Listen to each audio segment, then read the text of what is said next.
All right, GG. First of all, did you make the announcement on your stream? I did see you on Twitch say big announcement 8 p.m. Yes.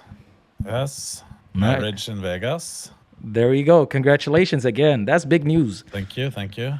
Tell me. Yeah, it is. Tell me, like, how long was this being planned? The Vegas, or at that we're getting married? No, getting married at Vegas. TwitchCon. We were in TwitchCon in Paris. We decided that we needed. I proposed. So it was between summer and now. I'm not exactly sure what the idea was first. Who came up with the idea? If it was her or me, to be honest. Wait, but you proposed, you said, back in TwitchCon Paris. Yes. Okay. Yeah, after TwitchCon, not at the convention, but in Paris. Yes. And was this? Listen, it's been a long time coming. I'm just slow. Yeah, I was about to ask, like, because I remember for the longest time you were together, right? But Yes. But so it wasn't streamed, right? The proposal, it was just like somewhere in Paris. Okay. Yes. And you don't remember who came up with the idea of actually streaming the marriage? No, I don't know if she came up with it or me. We talked about, I think it was just first. Yeah, maybe we should do it in Las Vegas as a fun thing for stream. And I think it's good. I think people will enjoy watching it. Some wholesome content instead of all drama and shit. True. But here's the thing, right? First of all, it does seem like I'd assume that you were the one who came up with the idea just because you're the streamer, right? That's how I'd see it that way. But she's a part of the stream as well. You stream together. I am yeah. Okay. Yeah, I stream way more, but I stream a lot of hours, as you know. But she's a part of it as well. Okay. Because I was like, this is content brain. You know what I mean? Streaming your marriage. Like, nobody else would think about that unless you've been streaming for a very long time. But Vegas, right? Yeah, but she has content brain as well. True. Vegas, TwitchCon, Miskif as your best man as well. S-Fan being like the minister. That's what they call, right? Like, so it's like they call it minister, and what is the other word they're using? Ordained minister? No. They call it officiant. Officiant. Okay, there we go. Officiant. So to me, I'm like, okay, so this is like the only marriage that you're gonna do. Like, this is the big one. It's not like you're gonna have one for stream and one like this is it, no, right? There will be no other. This is it. Okay. Do you know how much a wedding costs in Norway? How much? I don't know. These days. How much? There was my girlfriend was at the hairdresser not long ago, like last week. And there was someone that had like their family and friends, or like their traditional marriage here in Norway. Just try to get this into US dollar. 700,000 Norwegian kroner. NOK. NOK. Wait, is that like 70K USD? Not fully. Oh, you said 700K. I was waiting for like USD or something. I was like, what the fuck? No. I was about to get shocked, but like that's okay. 64,000 USD. Holy shit! That's the price of having. That is the price of having a marriage. If you want to keep it traditional, if you want to have a place, guests sleeping over, those things. So you're telling me flying across the Atlantic Ocean to a whole nother country and doing all of this is like significantly cheaper? Holy. Okay. If you were flying in the whole family and friends, it would probably be more expensive. True. So they're not gonna fly over then? No. My mother will watch Twitch. Oh yes, she'll be part like with us in the audience. Okay. She will sit in the audience. Okay. You know, I've been thinking about it, right? When was when was your first stream? Like, was it back when you actually first started taking streaming seriously? Because most of us probably had one-off streams, right? First time I streamed, or when I took it a little bit more seriously? No, when you took it a little bit more seriously and you were more consistent. 2018, Okay, so that's around the beginning of the year. okay. So that's when you basically first started being like an actual streamer. And what made you take it serious back then? I went on the Raj Patel show, and I had been streaming for a few years, just a little bit now and then. Okay, Like CSGO. that was your game. But that was my game. But we started out with that only. Wait. And wait, I need to just think back. I started just playing CSGO on stream and didn't do much other than stare into the computer and the game. Not talk, None not of say that. anything. No, or I talked to the people I played with mostly. Okay. And then I went on the Raj Patel show in the beginning of March. Fuck no, I forgot my point was that all of those years streaming, I got like 1,000, 1,500 followers, somewhere between in there, 1,200. I don't remember exact numbers, but in that range, in a few years of streaming CSGO and maybe some other games as well. We played H1C1, PUBG, all of that. What even made you? Then I What even made you want to start streaming? Because you said like when we spoke yesterday, you were like, I didn't even take it serious, which is different than the mentality of most people today, right? No, it was just I was playing this game anyway, and I watched some stream that yeah, you should stream it. Why not stream it? I'm like, okay, let me try. And I was gaming anyway. So you didn't even know any streamers back then?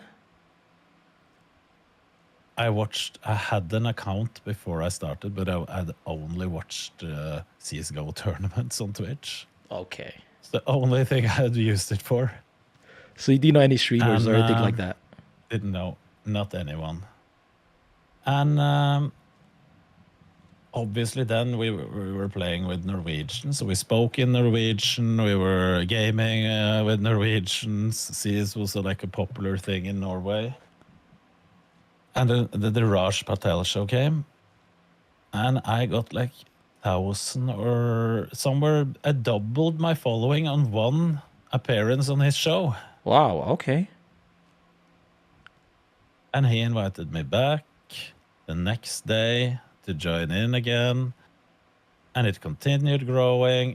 And I switched over to English. He said, you can't stream in Norwegian if you want any of my audience to watch you, because obviously they don't know Norwegian. True. So I switched my scuffed English, that was even more scuffed back then. Because you never use, as a Norwegian, you never use English. On my age, they use it more, like the younger generation today use it more. But we watch Norwegian Twitch. You listen to some English, but you never speak English. I mean, in Norway. How did you even stumble across Raj if you didn't even deal with the English side of Twitch?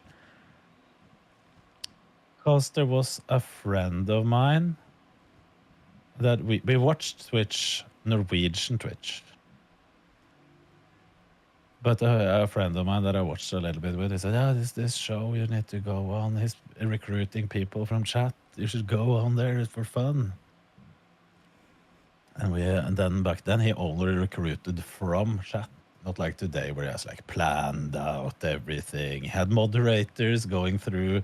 People went into one Discord room, they pulled in people, the moderators talked to them, made sure that their camera worked, that their microphones worked, and put them in another queue to be ready to go on. And how much was he averaging back then? How much was he averaging back then when you first got on with Raj? I remember when I went on, he had like 1,500 viewers, maybe. Okay, that's still pretty good. Yeah. And during the time I was there, it gathered up to like 2,500. That's why he always kept people on that he saw the audience liked. I mean, so he kept them on. So sometimes when there was someone coming on, he was like, 2 minutes off. Yeah, good. And they just bring on the guy that's people he kept. And then the next, and then he kept them on longer if the audience was interested. So obviously I was lucky. Do you remember how it was back then? Because as streamers today, obviously things is different, and maybe you don't even like. Do you spend much time even watching Twitch these days as a streamer yourself? Not as much as before, but I try to watch a little bit. At least look at the trends. Okay. And do you notice any And differences between like how content is done today versus back then, or like the culture itself?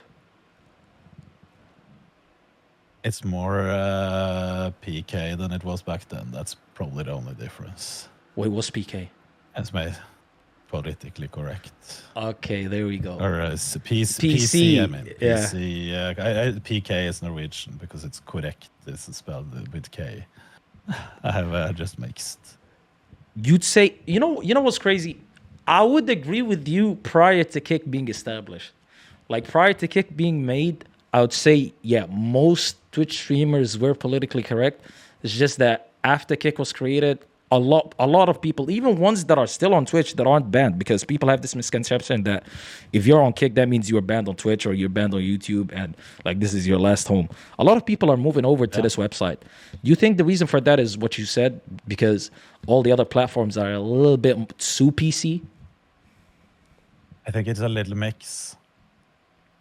As a smaller streamer, it makes no sense paying 50% of what the community gives you to the platform when you can pay 5%. That counts as well.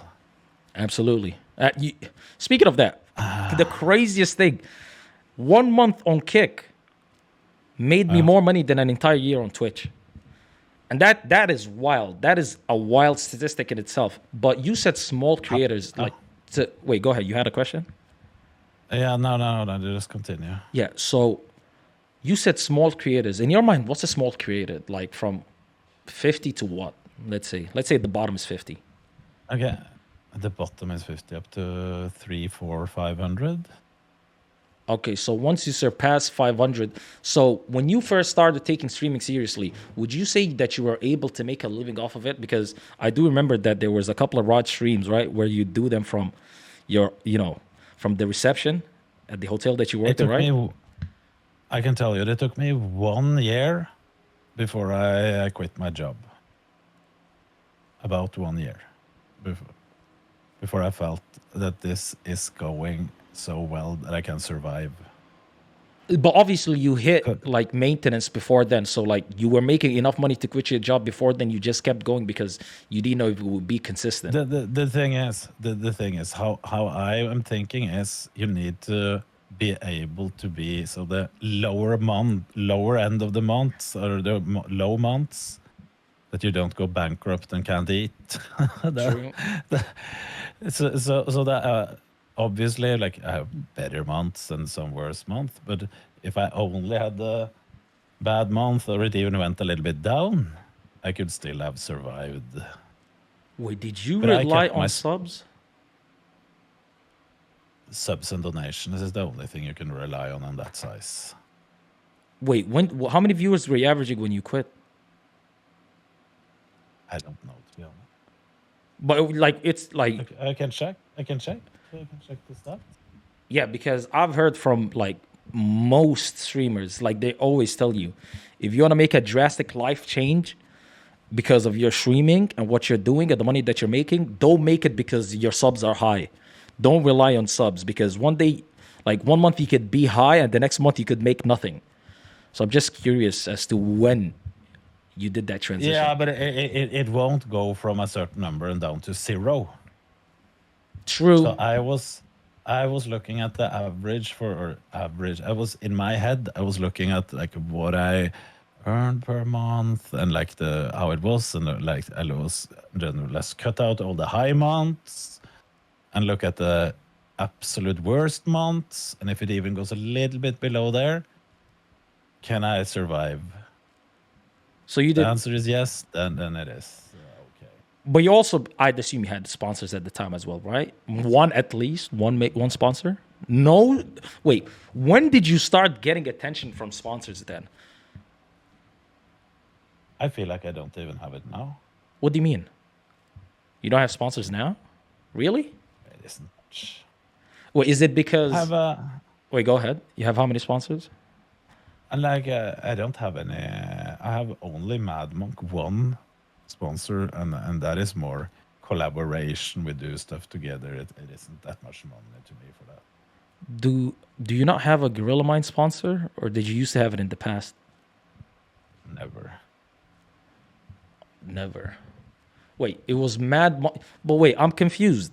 Why do you think that is? Because somebody your size that makes your content, there's people with lesser viewers than you that have a lot of subs or a lot of sponsors. Mostly probably because where I live, no company is interested in the country. Even though I have international viewers, they're not interested. Yeah, I was about to say, does that really matter where you live? Oh, yes. There has been sponsors that have said, we don't care if you don't live in the US. Even if you have viewers from the United States? Yeah, it doesn't matter. Wait, I'm curious. Does your viewership do you get more US viewers or EU viewers? In total, I would guess it's a little bit more EU than the US because I stream earlier hours. But the country, if you go country for country, United States is the biggest. Even with that knowledge. If you combine, okay. But the whole Europe is not European Union, but all of Europe combined has more viewers than from the United States. It's just probably based off of the time that you stream. Did you ever try to stream in the time that's US friendly? Oh, I stream fucking from morning till night, yes. Wait, do you stream 12 hours a day? More than that. So your entire... See, that's the thing, right? I do 4 hours and then people give me a hard time for it. They're like, what the fuck is 4 hours? But at the same time, don't you think like 12 hours is incredibly taxing on your mind? Like to sit there and be entertaining for 12 hours every single day? Except Wednesdays? No. I think people are weak and lazy. What do you mean? Okay, hold on. Don't call me out like that. No. I mean, okay. It just depends on the energy that you put out there, right? Yeah, that as well. And it also depends on what you do. Okay. Because some people, to even be entertaining at all, they need to we need to fire up and put on a fucking show and be there all the time. They're putting into this role, right? Yeah. There's others like me. We sit back and we have it laid back all the time. Doesn't matter what time of day it is. I mean, you got lucky. That's the thing, right? Because sometimes when you get your viewers, if you're not energetic, they'll look at you. Like, I remember sometimes I'd be on my Knut shit. You know, I'd be chill. I'd talk like in a low voice. They tell me, Q, are you sick? Are you sick? Like that's what you'd hear. Are you sick? You know what I mean? So then at that point, even like my father, like he'd come to me. He'd tell me, you're so loud. You're so loud. It's actually ridiculous. You're like, why are you this loud? Why do you have to yell? You know, people will watch you. You know, you'll become rich and famous, both, if you just relax. But I tell him, it doesn't work that way. Because if I start talking like normally, because he says, you know how many people you talk to? He's like, they're calm. Why aren't you calm? It's because my content doesn't allow me to do so. It's like I put myself in the speed and like Kai bubble. You know, they're super loud, super energetic. If I were to do your content, it wouldn't work for me. But let me ask you this, right? I get that it is different from person to person what type of content they can put out. I 100% agree with you.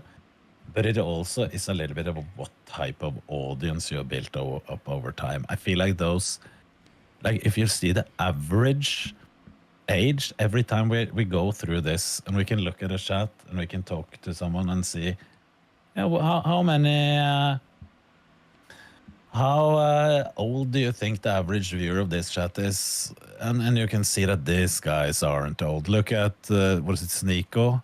With his loud content, screaming, putting out a lot of, I would say, bullshit, personal opinion. Wait, of it, old content? Type of edgy Or his current content. Yeah, his current content's edgy, yeah. Yeah, I think so. I haven't followed him. I mostly seen when the Destiny has talked to him and when he has been on podcasts. And sometimes he is a little bit more calm and collected. Other times he is like too much for me as an old. So I think the audience you're speaking to then will automatically be younger. I feel like the younger generation, if you look at Kai, I don't think he has much viewers above 30 years old, to be honest. Yeah, probably not. Same with Speed. Same with Speed. You know, I can take a little story. My daughter's 10-year-old birthday. The only girls there, and they were talking about one guy, I won't mention by name, the boy in class, and they were saying, why is he always barking and screaming the N-word? I'm like, oh my God. Like, I know what this guy has been watching. There's no doubt in my mind that he has been. He's a Speed viewer. Immediately, that's your first He's a thought. Speed viewer. Yes, that was my first thought. This is a Speed viewer. This little kid, 10-year-old. I'm just laughing. Oh my God. I'm laughing because I'm imagining It's allowed. a little Norwegian kid just barking and yelling that word. Yeah, that's exactly. But what do you think a 10-year-old takes it from? Like, obviously, has been watching someone Exactly. online that does it. Like, he doesn't even know what an N-word is. Absolutely. But with Sneeko, like his content changed over the years. So when it comes to audience, right, you could dictate who your audience is based off the way that you act, right? With Sneeko, he used to be like calm and relaxed. But as time went on, he started to realize, oh, the red pill movement is gaining a lot of traction. He jumped on the red pill movement. Even like he copied Andrew Tate like 1-to-1 pretty much. And then he realized IRLs are very popular. So he left the red pill. He said it's cringe, it's annoying. I want to do IRLs now. Now he's an IRL streamer, you know? With you. But Go ahead. but what I mean is, I don't think I am that interested for the really young generation. At least not in general. Always some young people watching. But I think my style, even if I didn't start out putting it up, oh, I want to speak to an audience this age or that age, I have realized that matters a lot. Absolutely, yeah. What kind of viewers you attract, what kind of age you attract. Yeah, 100%. I think 18 to 25 is the most lucrative. I think sponsors look for, the young adults. That's what they look for.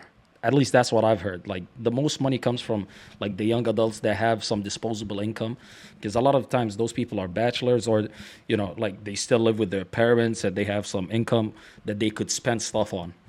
But you said you They wanted, can't see that on Twitch. yeah, you say you wanted to go to Austin though. Most of the people over there that you would probably collab with, most of their audience would probably be on the younger side, no?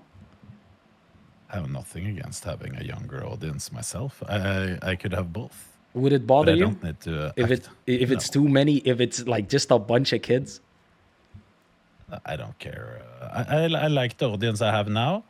And when we did Camp Knut, obviously a lot of the Austin audience was there, and nothing against them either. As long as I can be Knut, whoever wants to watch are welcome. Okay, that's fair.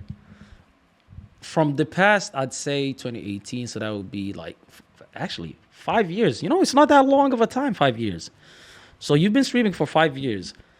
What was like the most difficult period for you in these past 5 years as a streamer? I don't feel I've had any difficult periods. I can't. But yes, when I was banned. Wait, when was that? Latest long ban was in 2019, I think. Wait, 2019. What?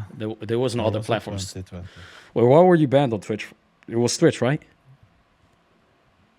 It was Twitch. And that was like, wait, why Jay ban you? What was the ban for? Let me see if I can find it. If there's some of those been banned from Twitch. That's one.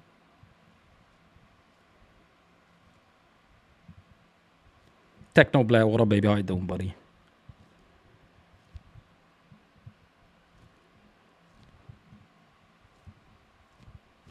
Wait, what does it say? Trying to find it.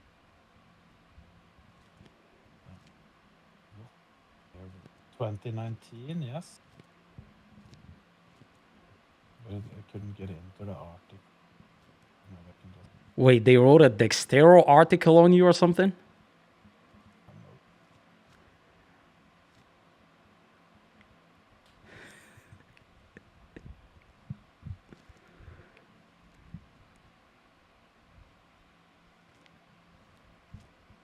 Oh, ladies and gentlemen, while Knut is looking for the article, just know. I found it. Oh, there you go. What was it saying? Just talk. What was it? Okay. Guys, hey, the podcast gets uploaded to my YouTube channel, youtube.com/Karatos. But wait, does it say, like, do you even remember what the reason for the ban was? That was pretty like 40 years ago or something. Twitch streamer Knut Spilderud recently got banned from the platform for 30 days for what he suggested was a period where his chat was unmoderated and users were making transphobic comments during an IRL stream featuring Andy Milonakis and other internet personalities. Knut is best known for IRL on Twitch and Mixer. I've never been on Mixer, but he's not immune from controversy. Knut assisted a poker event in Costa Rica on October 5th, sponsored by America's Card Room and MSI, which was also attended by Andy Milonakis and people from his circle of friends. In terms of quickly found himself swimming in trouble when he decided to approach him in the when he decided to approach him in the company of two transgender sex workers and shouted, Andy, I have some girls for you. Wait, hold on. Hold on, stop. You had two trans sex workers and you came to Andy and you said, I have some girls for you? Is that what it said? No, the thing is that I can tell the story from the beginning. This is 100% a not justified ban. Okay, let's get into it. Why? Tell us the story. Why it isn't a justified ban, I'll tell you. At least not 30 days, because the chat was heavily unmoderated, which was the first thing, because I got the reasons. And the first thing that came up in the ban reason was heavily unmodded chat. That was like the number one reason. And I can tell you the full story. We were at a poker tournament. This was the first night in Costa Rica. We were sitting there, and the guys that were playing heads up for $40,000 US, the CEO of America's Card Room and the CEO of the talent management that sent me down there, they were playing. And they said, Knut, if you get 1,000 viewers in your channel during this game, we'll give you, was it 1% or 4% of the pot, I don't remember, in total, of the $40,000. Okay. And so I said a joke to Andy and them that was sitting there. Well, then we have to do like Raj Patel and get some girls around the table. Okay. So I went down in the hotel lobby where it was a lot of prostitutes, sex workers, whatever term we like to use. And I asked all of them, do you want to come up and sit around the table? We're doing a stream. It's just for fun, nothing more than that. I explained it like it was. Okay. All of them, they had to work there. So they said no, they couldn't. Obviously, they were at work for the hotel. So I went out in the streets. And the first person I saw was a person that I had asked for directions earlier. Was standing in the street, happened to be one of the ones that agreed to join on. So I explained exactly what we were doing. And I said, you can get, I don't remember how exact some of it was like, but just be there for half an hour, sit there on the table, talk to people, nothing more than that. For, I think I said, was it $30? Okay. So and this person said, of course, I want to do that instead of the regular job. This was probably not that bad. Easy money. I would guess. Yep. Easy money. Yep. And on the way back to the hotel, we met one of her friends, or co-workers, if you can say. So, since their English was really bad, they mostly spoke, isn't it Spanish they speak in Costa Rica? Okay, yeah. I think so. Yeah, yeah. At least on the local language. I asked in English, can you explain to her what we are doing and ask if she wants to join as well? Same amount. And that was, of course, thumbs up, yes.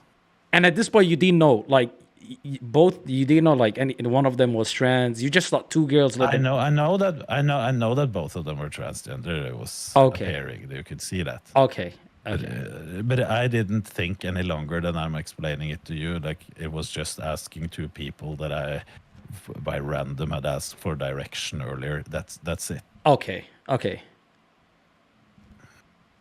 So, came back to the hotel, and the security of the hotel was a little bit skeptic to me bringing them up. But I explained to them, said we're with the CEO of America's card room, we're going on stream, and then okay, fuck it, we'll go up like that. We walked up, all three came in. And since I had said exactly like on the rush, but obviously no one thought I would bring anyone.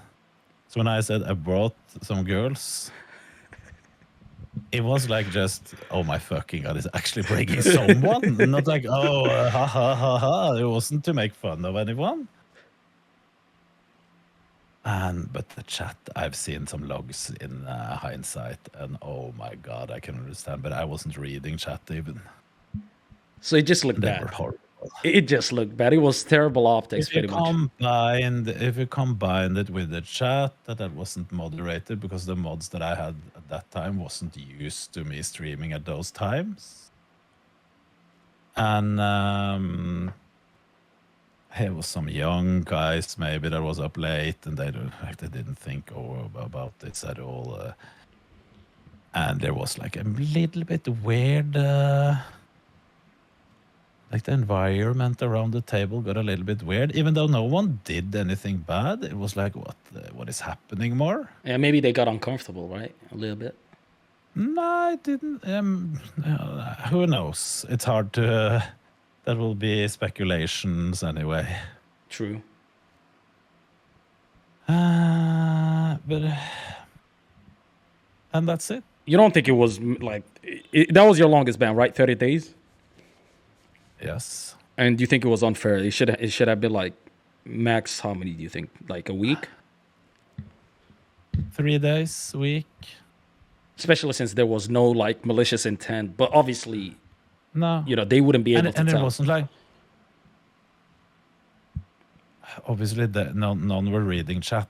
So I think the only fair reason I could have got banned was for an unmodded chat. Because that was true.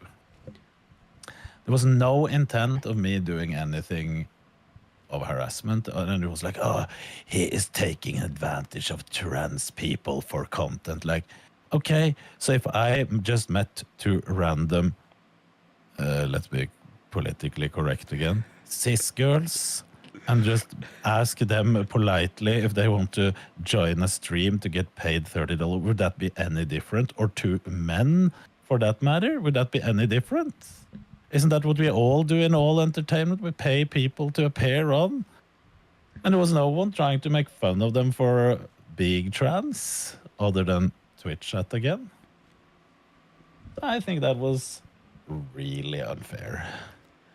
Here's the thing, though, right?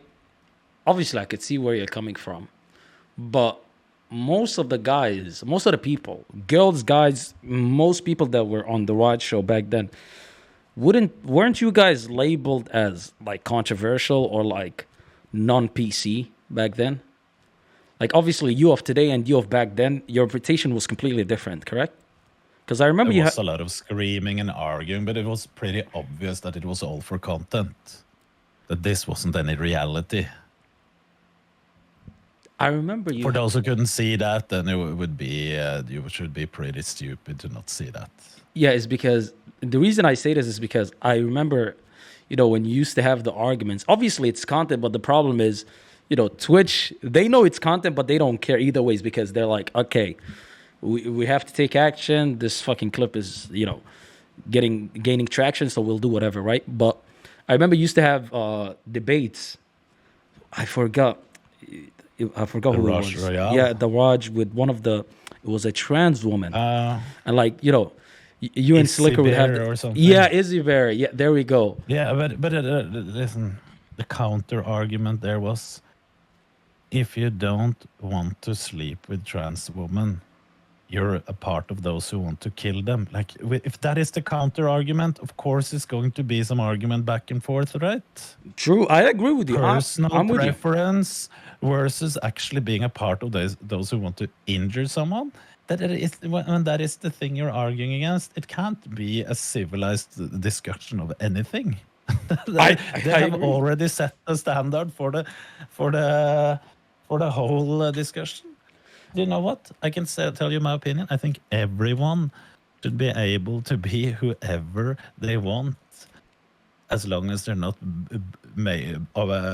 within reason bothering others. If you're an idiot who can't stand having a person just walking past you, then it is your own problem, right? But as long as you're not being bad to anyone others, I see I have nothing against anyone. No, wait, I'm pretty sure you stated it the same way you just did back then as well, but people still saw you in a Yes, like people still saw you negatively, right? probably. And do you think Twitch used it against you in some ways, like, or like started seeing you as a controversial figure? I don't know, because it hasn't been that was the last long ban ever. Oh yeah, since then, wait, since then did you start saying, to be politically correct, let's say, this, like, was that when you started to make the shift? Because most people that have been streaming as long as you have, like, you could tell there's a period of time that comes that they realize, okay, this is what I make a living out of. This is what I do. This is what I love. And I don't want to jeopardize it. Even if I want to say something that I believe is true, I just don't want to get into like a big argument for no reason, because there's not going to be a benefit for me there. Therefore, I'll start, pretty much towing the line. You get me? You know what? I don't feel like I have any really controversial opinions. I have some opinions that might not be what the majority has, but still nothing that that I think should be seen as either hateful or bad towards anyone's specific groups. No, I don't think I have any of those opinions at all. I mean, you don't even need to say anything that crazy for Twitch to take action on you, though, right? I've seen people get banned for stuff that's not really controversial at all. Like, that isn't even like a big deal. One thing you need to know about bans is that a lot of bans, when they tell the reason why they're being banned, it's lies. That's number one. Who, the streamer, when they say the reason they're getting banned? The streamer, when they're saying why they have been banned, they're lying. A lot of streamers are lying. Why? Why would they do that? That is important to know. Wait, why would they paint do themselves in a better picture. that? Okay, because It's easy. I remember I don't know how many years it's been, but Gross Gore got banned, right? When he was like averaging 11K, and he reformed his image and everything, and then he had that post in the subreddit, the Am I Ugly one, or like roast me, I think it was r/roast me, and then he put his his picture, and then people started to bring up stuff from 8 years ago, right? And then they got him banned for that. Yeah, I haven't seen. I can't remember exactly his ban reasons, so it's hard for me to comment on him specifically. But then most times you can see a consistency. I disagree highly in those who say there is no consistency in bans, because often the argument is, yeah, I got banned for making a joke about threatening someone by punching them in the face. Well, this girl who showed her pussy, it's only banned for 3 days. And I'm like, yeah, because Twitch is clearly showing that sexual content isn't punished as hard as violence. It's pretty easy to see all over the line. As an example, they have stated, yes, we don't want you to spread your cheeks on Twitch, but it's worse to threaten someone by beating them up. Even though, and then they're arguing like, but that is not consistency, because I think it's worse to spread your cheeks on Twitch than it is to threaten someone by punching them. Like, okay, then they're still consistent on how they're enforcing their bans, but you just don't agree with what should be punished the most. Let me provide some pushback on that, right? I'd agree with you. In principle, I've seen people try to equate two things that are not equal, right? They do some crazy shit and then they'd be like, but this girl showed her booty for like 2 seconds, right? But I Yeah, remember one of the biggest, I don't know, like, I think Zerka was banned for 2 months because a woman flashed her tits when he was IRL, I was there. right? You I were was there. there. What you think? So what about that? What about that? Isn't that an inconsistency in itself? I I think they probably didn't like Circa of other reason, and they just tipped over probably, and he gave them a reason to get him banned. That might have happened. Yeah, but that shows That, inconsistencies, but though. that, no, because they actually do that. They look at behavior. If someone behaves like an idiot over time, maybe they haven't crossed the line yet. Okay. They will look at your behavior. If they know who you are, they will look at your behavior over time, and that's fair as well. See, That is consistency. eh, If you're constantly pushing the limits, but you're maybe not stepping directly over all the time, and another streamer crosses that line once by accident, I get that they're rather just, okay, we're giving him now a week off because he has stepped over so many times, and we are giving that maybe the benefit of the doubt in some cases, but now we give him a week off I'll say or longer. I'll say this, right?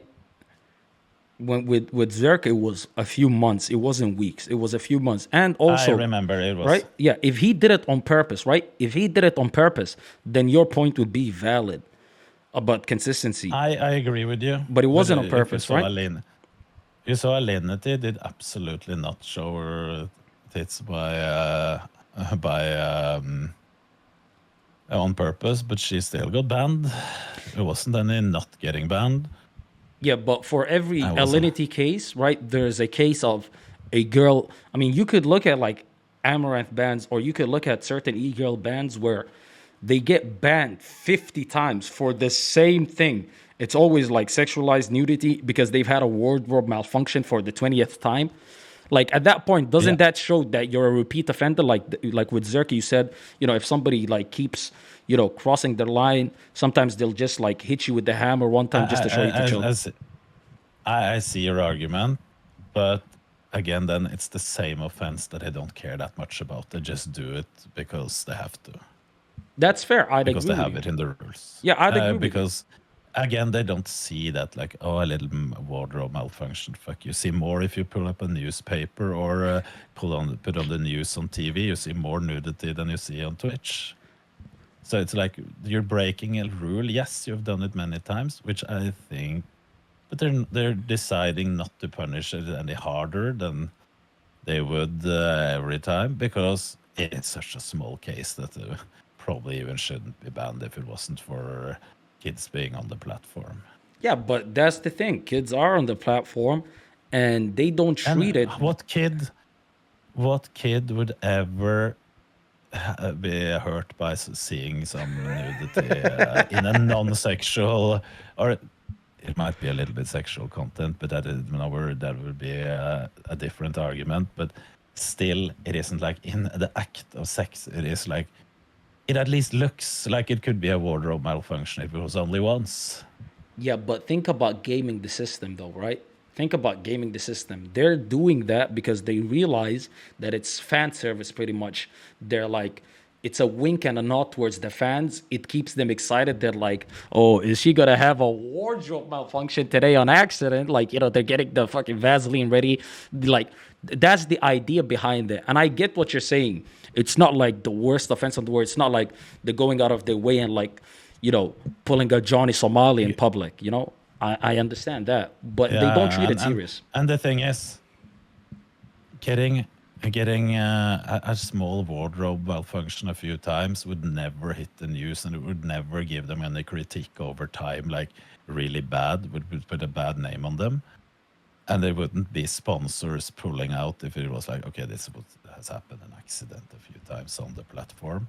But if you let circa talk about flat Earth and how bad stuff are. There might be more things that obviously That's fair. brands wouldn't advertise on their platform for. If you acknowledge all these things, then you also acknowledge then there's a bias that exists because both are against TOS, but one hurts the company's bottom line more than the other. Therefore, they go harder on one offense more than the other. And even if that offense is done by somebody that they don't like, they'll even do it worse because, there's history with that person. With me, I remember, first of all, with the Twitch, right? For the biggest time, Trade used to talk about it and the whole platform would constantly bring it up. Like you were in some of those conversations when people used to be like, Eagles, booba streamers, it's terrible for the platform. Because at one point in time, Twitch used to be just gaming. Like you couldn't even IRL. Like it was Ice and those guys that first started it, right? So it went from that to okay, now you could do IRLs and you could do things that are not gaming related to now it's basically a chatterbait that's family friendly. Do you get me? A little bit, yes. It should be said on Twitch, it isn't really anything. It isn't a percent of it's far down the 0 point something percent of the viewership. It's basically dead.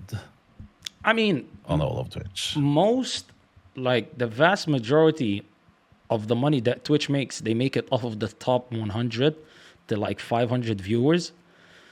And most of those people aren't e-girls. Obviously, there's a small percentage of them that are, but when it comes to their bottom line, it obviously it doesn't move it much, obviously.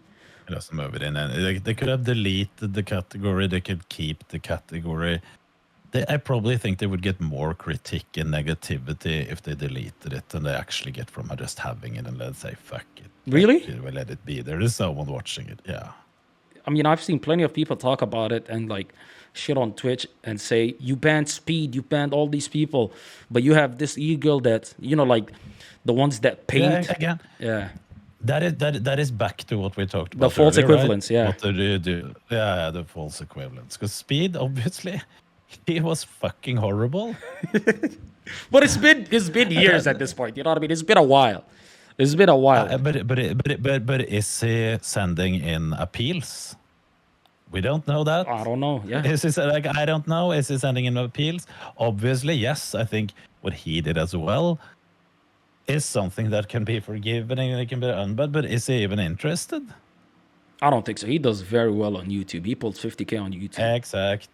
Exactly. Does he even send in appeals? I don't know, at least. And on YouTube, he gets to keep 70-30, right? The thing is, I don't understand. On Twitch as well, he would get 70-30, but just up to 100,000, which he'd make in 2 weeks. He'd make 100,000. Yeah, he'd make it in 2 weeks, easily. Yeah, probably. Yeah, probably. So there is no benefit then. No, for him, it probably isn't when he has such a YouTube audience.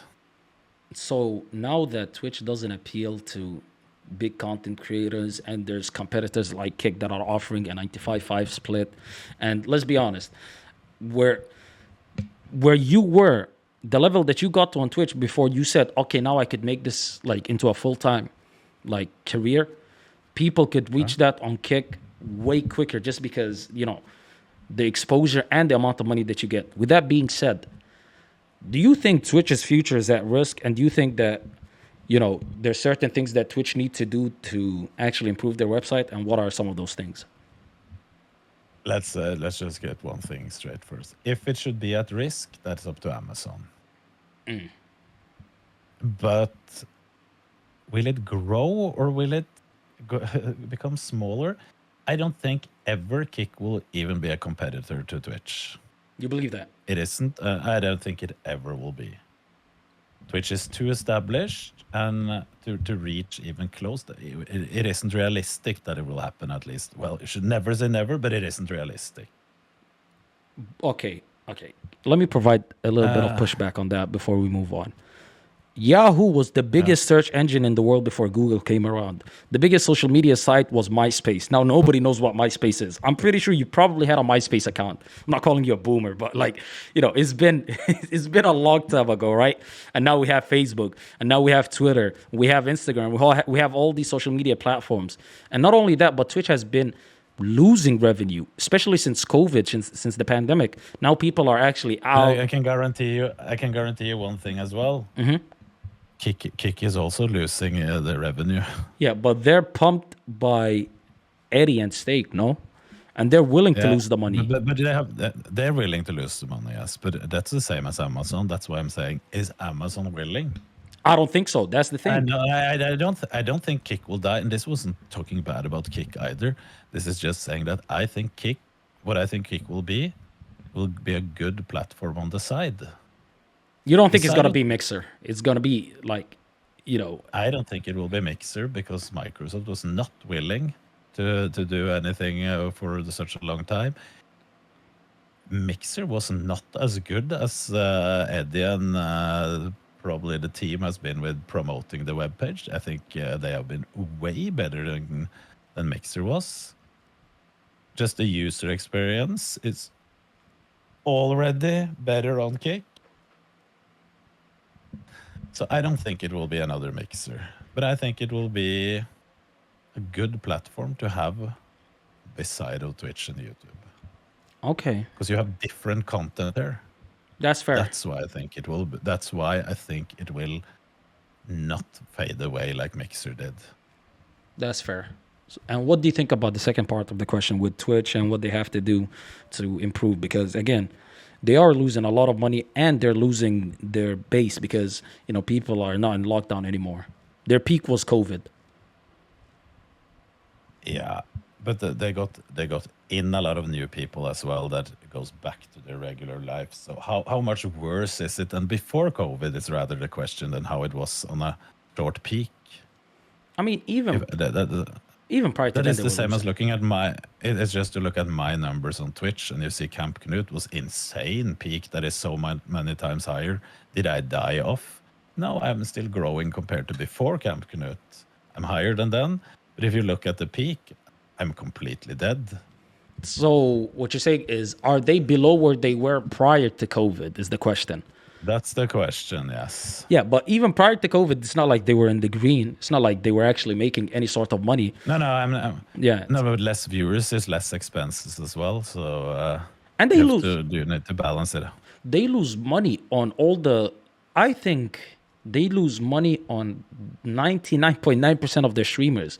Like if you don't bring in a certain amount of subs, they lose money directing bandwidth towards you, the server costs, like having to host you on their platform. So overall, honestly, there is like a loss that comes with the new viewership. I know it's a loss. I just don't know how much of a loss it is. Okay, yeah, that's fair. I wouldn't say like I have the exact numbers either. But with Twitch, when it comes to, I'd say maybe the platform, the website, the culture, anything in general, what's one thing that you'd really like to see big improvements in? Obviously, they need to start what they're already doing, laying off people. I think that is a good thing. Less people working there. Less... I see a lot of unnecessary thing that has been developed on Twitch. I see a lot of unnecessary stuff they're doing, promoting. That you could lay off those people with ease, and it wouldn't be bad for the platform. They would just be running just as good for me at least, and for most communities. I think they wouldn't even notice the difference, and they would save money. Well, like the Elon Musk move. Yeah, the Elon Musk move. You see Twitter, it's basically the same. There's nothing collapsing, at least. True. What else?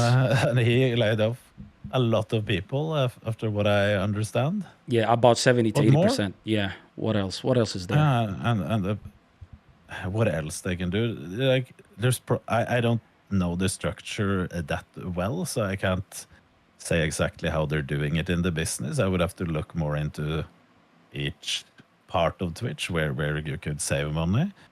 And obviously you have to find new ways of making money, which they are giving more ads. That is nothing to That is not a secret that it is pushing more towards ad revenue, which benefits the platform more than subs. What would is the What more? you hate? Okay, I assume you're not like a big fan of like the guest feature, right? Because that's like a new innovation that they had recently, like that guest I mode. don't think that is bad. The thing is the guest star Yeah, guest feature that star. you're talking. Yes, yes. I think that is a good thing because I could bring in whoever I want from my audience and they could never get me banned because they would only get banned themselves. I think that is a good feature if you want to use your audience or other people as content. So, do you want to see more stuff like that from Twitch, where it's like something the streamer could use? Because most of their changes comes from like things that you can take advantage of as a streamer. You don't even feel the change, right? I I don't know what I need. The only thing I care about is being easy to be discovered. And To that be doesn't honest, the exist. rest I could. Well, if you hit a certain level, it's easier to see you at least. So maybe it is on me. No, They have improved their discoverability because the recommendation the system, they have changed it a lot. So you can choose if you want just highest to lowest viewer count or recommended streams. So it's often popping off new streams. I don't know exactly how that works, but I think it's a good improvement. I mean, don't they start it off anyways on the homepage? Don't they just display? Because I've noticed with Kick, truly they even display people that are averaging like 5 viewers on their homepage, even though a lot of those I people might are not have signed with seen Kick. 5, but I get like 30 to 100 viewer people up in recommended. Yeah, so why don't why don't I mean, why don't Twitch do something like that? Because on their homepage, it's they do, always no, no. XQC or Twitch something does like that. that. Really? No. They do that on Twitch. You're talking about the recommended on the side. I'm talking about like when you click and the I'm first talking about people you the see. front page. You Yeah, the see- front with page. 30 viewers? Yeah. No shot. I've never Maybe seen that. maybe like 100 viewers at least. Okay, Let me check. 100 I could believe. 30 I've never seen it. I've never seen them do that. If we go through here, we can see. Okay, that's 1.5. There we are. No, that is a guy I'm following. 461 viewers. Just need to see. Most of the people is It's a minimum like that. 232. 29 viewers that I've never seen before. Okay. Okay. Recommended Apex streamers. 29 is there again. 1.3k, 94 viewers. 49 viewers. 50 viewers. 12 viewers. 12 79 viewers? Yeah. Holy. Okay. Okay. Twitch. 72 viewers. So when I was 12 viewers, they should have done this for me. Golly. It's because when you're a zero viewer, Andy, like you'll always. I mean, with Kick, they're coming up with this. I mean, Trey was speaking about this like 6 months ago, but they're coming up with this like shorts type feature, but for your clips, right? And like people could go through your clips like they go through YouTube Shorts or like TikTok Reels. And obviously that could direct traffic towards Kick or towards your Kick page. I think Twitch should be doing things like that as well because that's innovative, that's new, and at the same Twitch has made a feature that you when at least for the I'm not sure how it works yet because it's something it seems like they're doing the implementation of. And when I pull up the Twitch app on my phone, if people have clicked like a clip to be featured, it will appear on top of my phone. Yeah. Okay. Yeah, but that's like a clip that they already were looking for, right? And then they click on it. It might be the people I'm following. I'm not sure how it works yet. Because Yeah.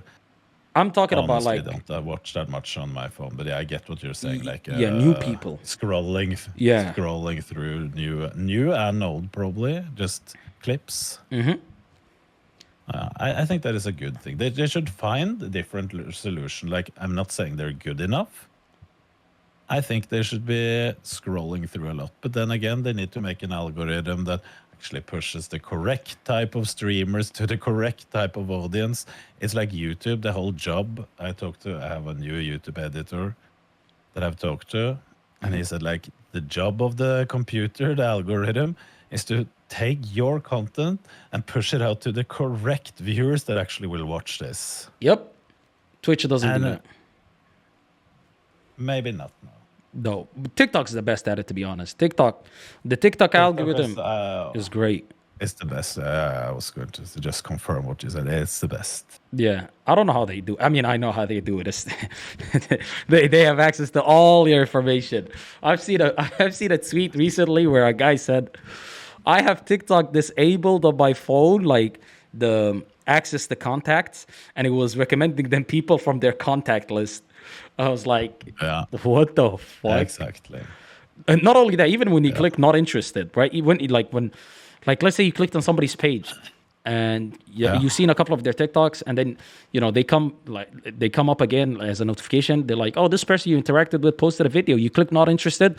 TikTok doesn't give a shit. It will bring up the same person 100 times. But other than that, it's a great application. If you want to be a person or a content creator that wants to grow their platform, you should always start with TikTok. That's what I believe. The thing is, the only thing I hate about TikTok is that it's pushing too much of the same content to me. Maybe. Oh my fucking god, there's so much shit content. If I watched a video too much of some type of content, it's only showing that shit. The algorithm's too good. It's like, oh, you've seen 5 of this, we'll give him 500. Yes, exactly. And it's hard to reset. What made you... TikTok is stealing all your data, but the thing is, all of those apps, Instagram, Facebook, TikTok, all of them steal the data. It isn't any difference on any of them. The difference why people are complaining about TikTok is because it's Chinese. Yep. And it's not American. That's the only difference. And I can see on like a global scale it can be different, but personally for individual users, it makes no difference. I don't want the Americans to steal my data, and I don't want the Chinese to steal my data.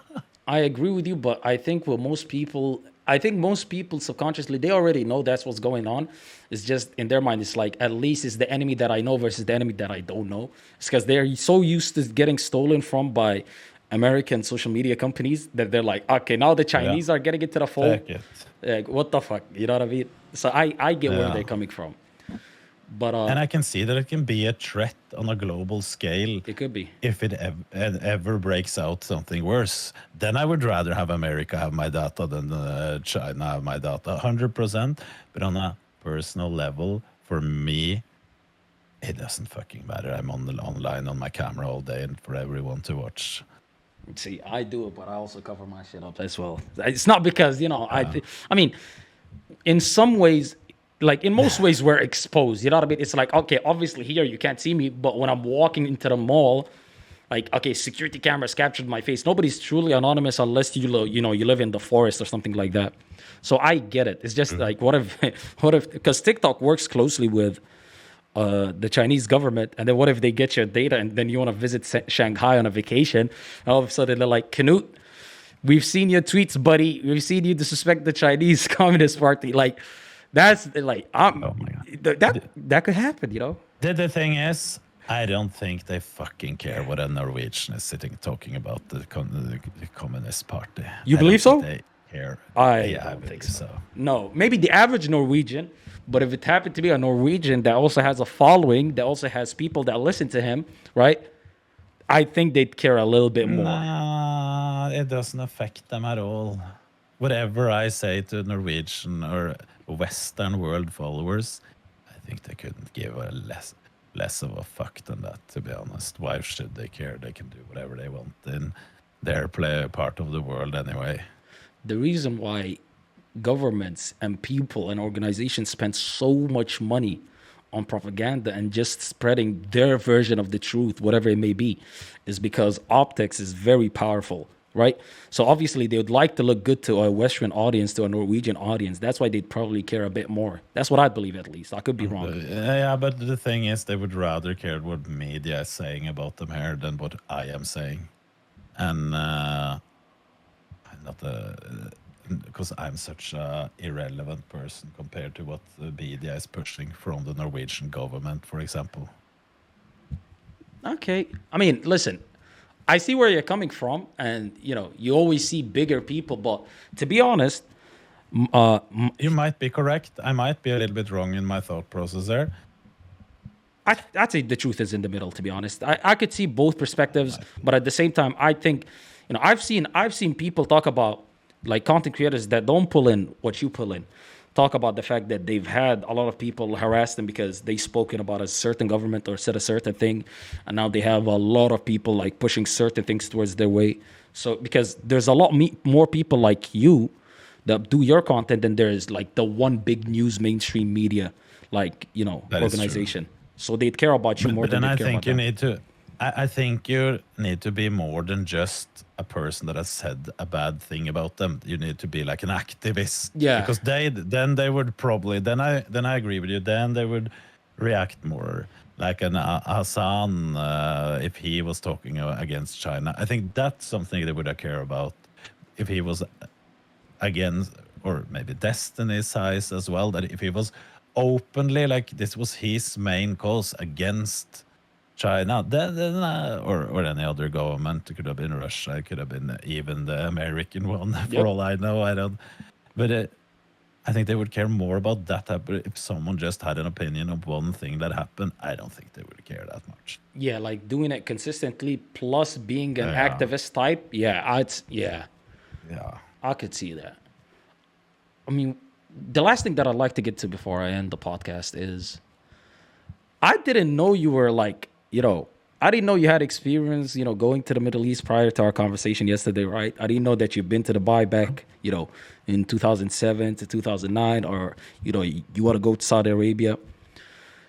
Like, Yeah. where did that start? Your interest in the Middle East? In general, Yeah. I want to go to places that is totally different from where I'm from.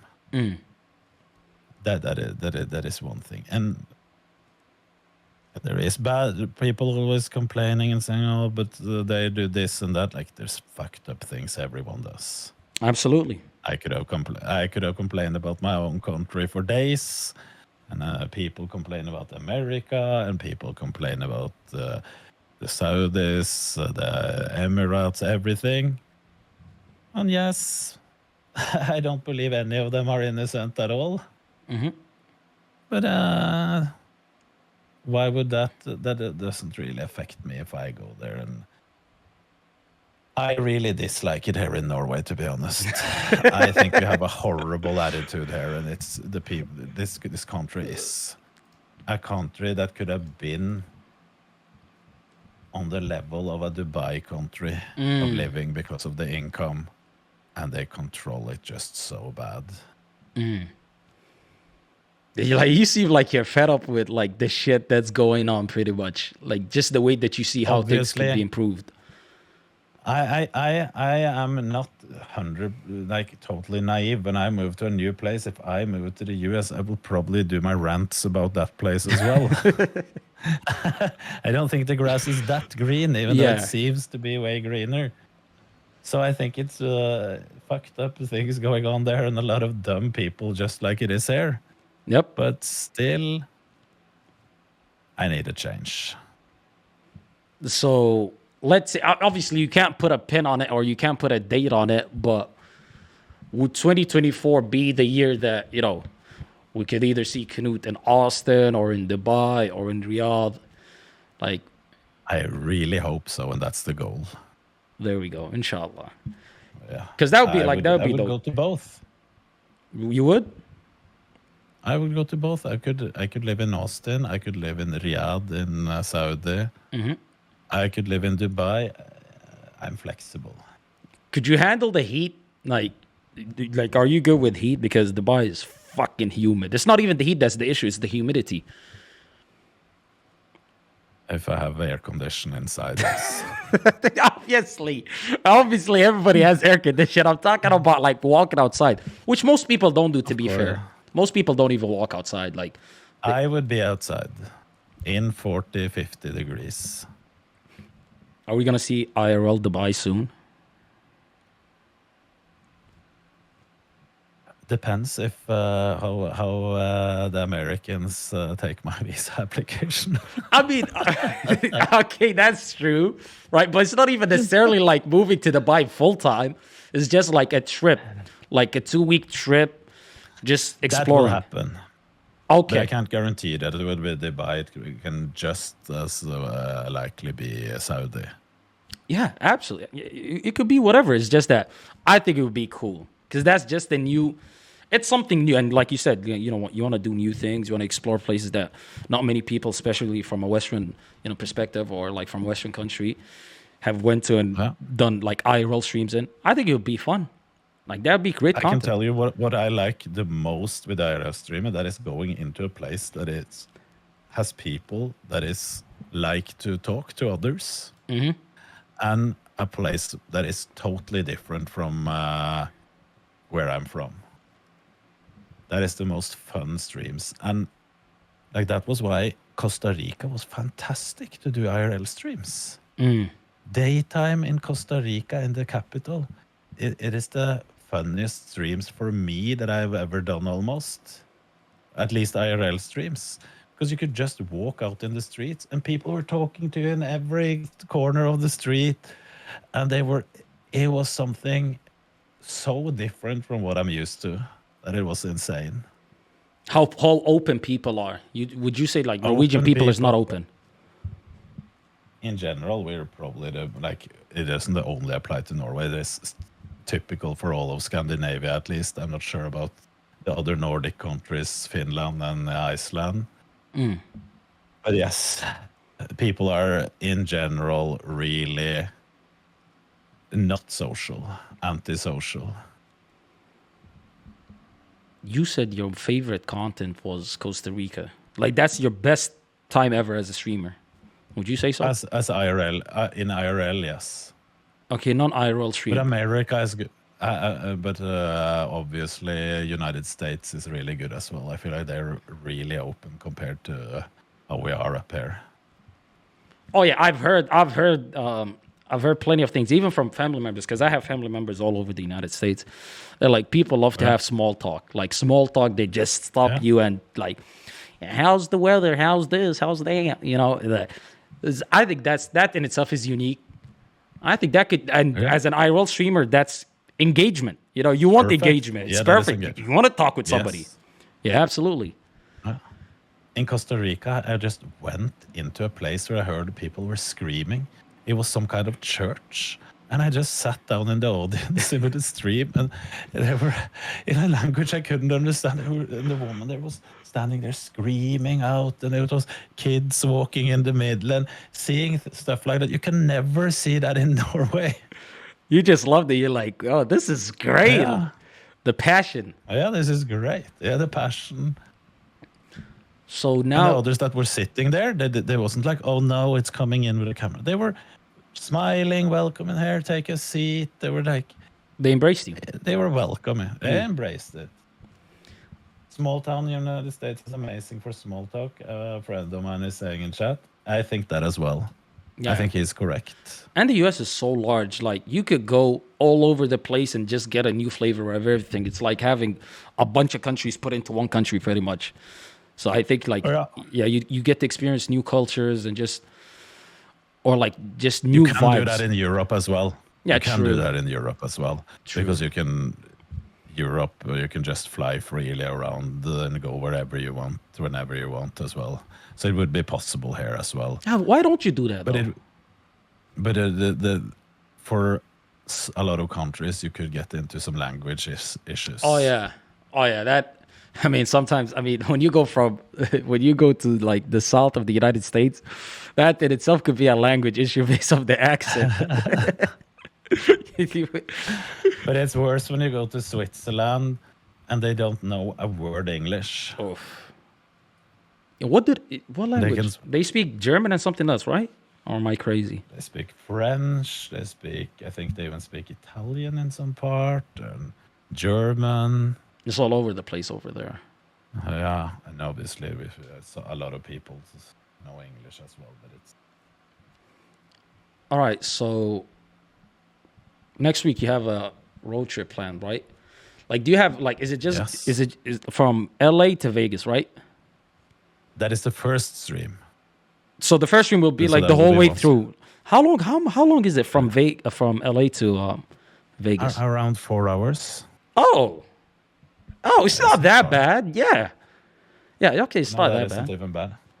But Okay. I have been looking at some places to drive, and I think Route 66 is the place to go. And only thing I'm concerned about is the connection there. Is it the Route 66? Is that the Satanic Road? Is The what? it like the 666 stuff? Or am I thinking of like the No, movie? no. You're thinking about something else. Yeah. Route 66 is just the name of the road. Because I heard there was a It's just a road road that, that goes like, from. yeah, I heard about a road like Route 66, like it's a It has haunted nothing road. to do with say. I No, heard no, it. no. It's just a historical road. Okay. But it goes from LA to Chicago. Yeah, that's the other way. What the fuck? No shot. That's like on the other side, pretty much. Yeah, it crosses almost the country. Oh wow. Okay. And then that's the first stream. Like you'll get to go. So you go from from LA to Vegas, and then the second stream would just be like. Do you have something planned for the second stream? Because obviously the third will be the wedding, right? No, that will be after a while. That will be in a week later. Oh, wait. So we have a lot of streams. I was under the Streaming impression that every you're day. gonna get married at TwitchCon though. Yeah, but we arrived 14th, Saturday. Start driving from LA to Las Vegas 15th. Mm-hmm. And the wedding is the 22nd. Okay. Wait, what? Because TwitchCon starts 20th to 22nd. When? What time would it be? The wedding stream. What time would you start? 6 p.m. local time. So European, like Central European, the summertime that we are in now, well, like it will be at 3 a.m. We will start to have the stream started. I will probably start the stream even before. And then it's some like streaming a little bit of preparation. 1.5 hours later is the ceremony. Okay. Well, But for you, it will be early in the morning. yeah, I'll be up. Listen, I'm always up at this time. I'm either streaming or just hanging out, Yeah. chilling. You know, like I'll definitely tune in. Like that's, I mean, That's good to hear. that like, trust. I mean, again, it's great. Like, why would it? Because I remember when I first, because I told you, listen, I don't know how many times I've said this on stream, but I hate sleeping with the lights off. I hate doing that shit. You do? I just hate doing it, right? But so I'd open my PC and I'd just put on your stream and I'd go to bed. And then I'd wake up, you'd So still you be get that live. calm vibe. Yeah. Yeah, I do get that calm, monotone vibe. Yep. It's just relaxed. Just eating from that plastic tub. and I'd wake up, you're still live. I'm like, okay, I got to step my game up. But it's good. Yeah. So again, like you said, we need that wholesome content. Absolutely. We do need that wholesome content. I think it's good. Like I am better at doing like those type of streams Yep. than I am. I feel like I'm at being at home, sitting in the computer. I think that is because of the energy level. Like I couldn't put up an insane act for 4 hours. I just go with my being myself. Yep. Listen, whatever works best for you, that's what you should be doing. And with you, I'd say, yeah, it is exactly the way that you put it. Even just seeing you out in public, doing normal stuff. I remember like some of your IRLs would just be doing like shopping. And that in itself would just be like, okay, that's content. But if somebody else does it, Yeah. they want to see like, something crazy or whatever. But, that fits you. But no one expects it either. Yep. Pretty much. Yeah. Nobody does. And But, that works for you. It works also because that has been a part of the bodybuilding. Right? Because when I'm shopping, it's often for the bodybuilding stuff. So that is a part of the whole thing as well that I at least focused more on in the beginning. because that was something different, right? I was most of those fitness influencers. They have to make that insane hyperactive video in 15 minutes, but they really don't show what they're really doing. How bodybuilding life is. Yep. They don't see that. Oh, it's the same fucking routine every day for 10 years. Yeah, Wait, eat. Yeah. is that why? Is that why you quit? You just got tired of it and it's like, okay, I'm too old for this shit. I want to enjoy myself a little bit. No, because I fucking do the same training and eating now, so it doesn't matter. I was getting so fat, so I had to take off some for for health, I think. Wait, so wait, And now it's starting to wear off. so what was the main reason you quit then, or like you just retired from bodybuilding? The thing is, main reason, I don't know. The main reason that I have been thinking about, because a lot of people that are athletes, they go until they're forced to quit because of injuries, because of their things like that. And I was thinking, this is my looks as well. If I can still go, I can probably push up and be even better and become a little bit better than I am now, which would be irrelevant for my content. It would be irrelevant for my career because it would never reach to a point where it could just really, now I'm the star of bodybuilding. Yep. But I could become a little bit better than I was. Yep. But then maybe I have to sacrifice injuries, health for a long term if I do that. Or should I tone it down a little bit? I'm still training hard, still eating good, but I'm not pushing to become heavier and bigger. So it feels like at least the body isn't taking such a hit from it. I can rather be here till I'm 50, 60, and then tone it even more down or whatever I want, than being forced to quit. You don't want to pull a Ronnie Coleman, pretty much. For example, he's maybe the best example of not quitting until it's too late. Yeah, unfortunately. Unfortunately. Oh. Last question. We're going to get Camp Knut this year, or next year, I should say, right? The plan is when the gym in Austin is open. What? We want to have that open first. Wait, what gym is that? You're building a gym? The new gym. It isn't me only. It's me, Miskiff, and the owner of the gym we were using there that will start up together. Wow, okay. I know so for him it will be a second gym. I will be a part owner and Miskiff will be a part owner. And that already is in the works. It's already being built. If everything just slided in perfect, we might have been able to start it in January. Obviously, we don't expect that. When you need permits, you need this, you need that. It will take more time. Okay, so best case scenario towards the end of the year, next year. Reasonable scenario. April, maybe. Oh, wow, okay. Okay, we'll look forward to that Few one as more well. months. Yeah. I thought it would be longer because I assumed like you're building it from the ground up. It has been. No. The buildings are there. Okay. It's being negotiated deal about leasing on the buildings. Mm-hmm. Staff is trained already through the old gym Yep. and ready. Equipment deals have been made, I think, if I'm not completely wrong. We've even talked about prices and how we want the gym to be. Little discount for subs, stuff like this. Really? Huh? Wait, you have a sub discount? We will have a sub discount. But if it's like a tier 3, like do they get a bigger discount? Like did you work that out as well? We haven't worked it completely out, so I don't know exact prices.